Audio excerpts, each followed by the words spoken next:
from the Kraken and those struggles. And again, like I said last week with the Reign, normally the Reign are where we pick things up and we get back into the joy of winning and such. But the Reign on March 29th continued with that 3-game road trip that they're currently on, playing the San Diego Wave. And they fell to the Wave by a score of 0-1. Tough one there. This was all these games between the Reign and the Wave always seem to be really tough, really tightly contested. They're good games. They're good battles between these two teams.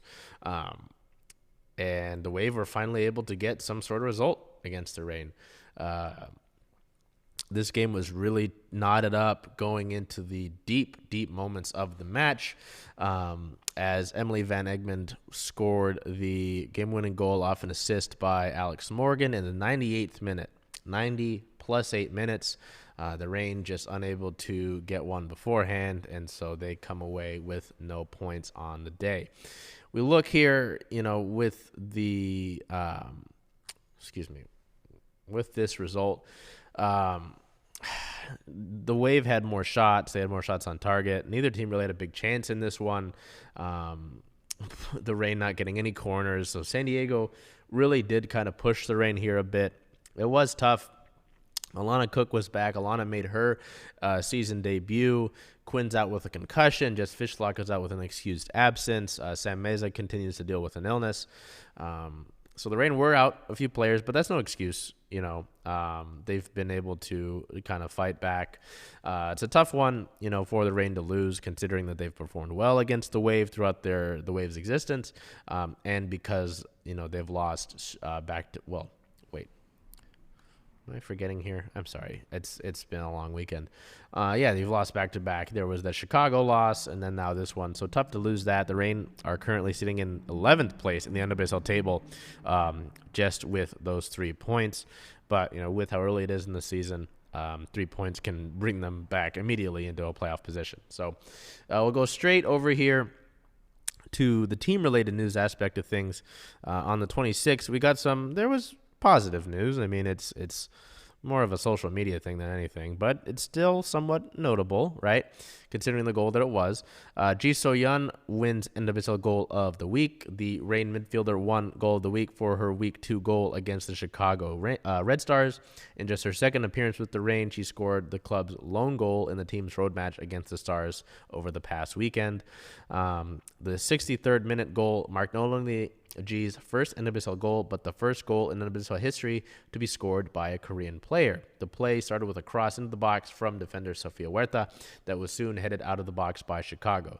G was still lurking around the top of the 18-yard box and displayed her technical abilities as she took a small touch off her body to keep the ball in front of her before getting a shot off, picture perfect essentially, to the top upper corner, glancing off the post and back into the net to level that game at the time, at least. G became the 4th player in Reign history to win Goal of the Week. Between 2016 and 19, when the league first had this award, midfielder Jess Fishlock was selected twice, and forwards Bethany Balser and Megan Rapinoe each won the award once. G continues to carve her name into Reign FC history, becoming the 50th Reign player to score for the club. The South Korean international has had a standout start to the season in the Reign midfield, registering a league-leading 7 shots across her first 2 starts. She joins Portland Thorns FC forward Sophia Smith as the only 2 players in the league to record at least 7 shots and 1 goal through Week 2.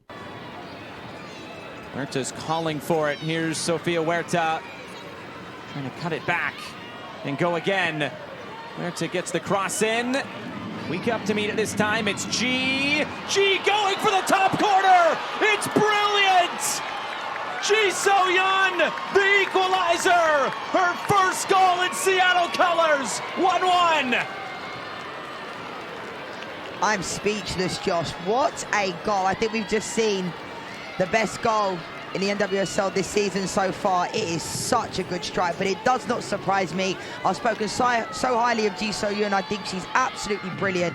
Look at this technique. And we said, Sophia Huerta, look at this skill as well. The intricacy, the quick turn to drag it back. And this touch, look at that.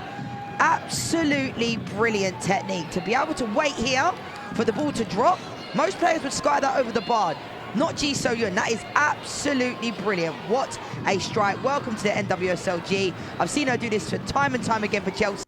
So that was really cool for G. The other news, which happened the next day on the 27th, the club extended defender Julia Lester.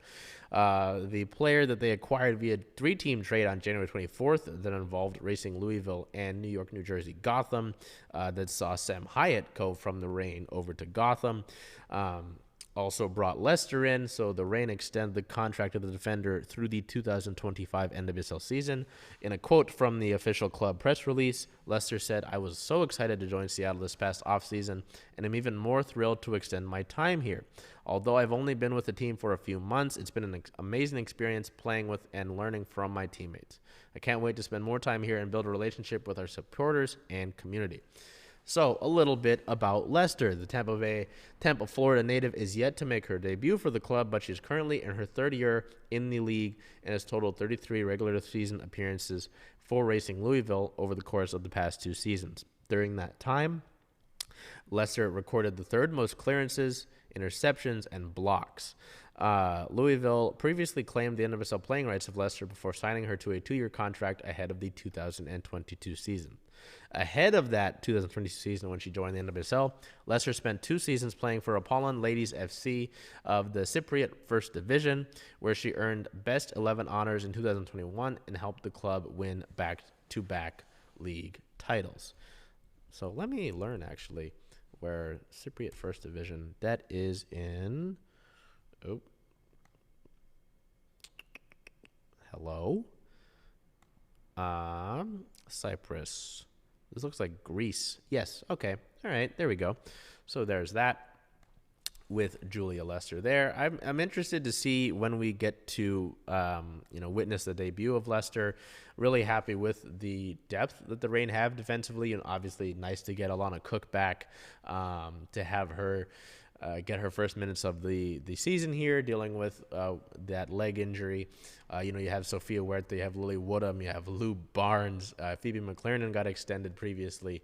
There's Julia Lester, Ryan Brown, Shea Holmes. Like, there is a wealth of experience and depth for this Reign club defensively. So it's exciting to see that.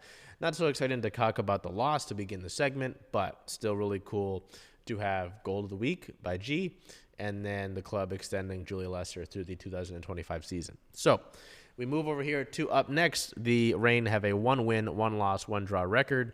As I mentioned, they currently sit at 11th in the NWSL's table with that record, with those 3 points. But as I mentioned, if they're able to record 3 points, they would push themselves all the way up to 4th place in the standings. So we look ahead for the club. Their next match is April 14th.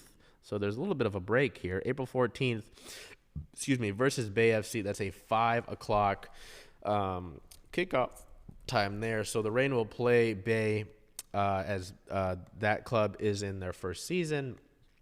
I believe it's actually, no, it's not. This is going to be their second match at home of the year. That game, Sunday, April 14th, 5 o'clock Pacific time, first kickoff. That is on NWSL Plus. So that one you have to sign up for, but it is free. So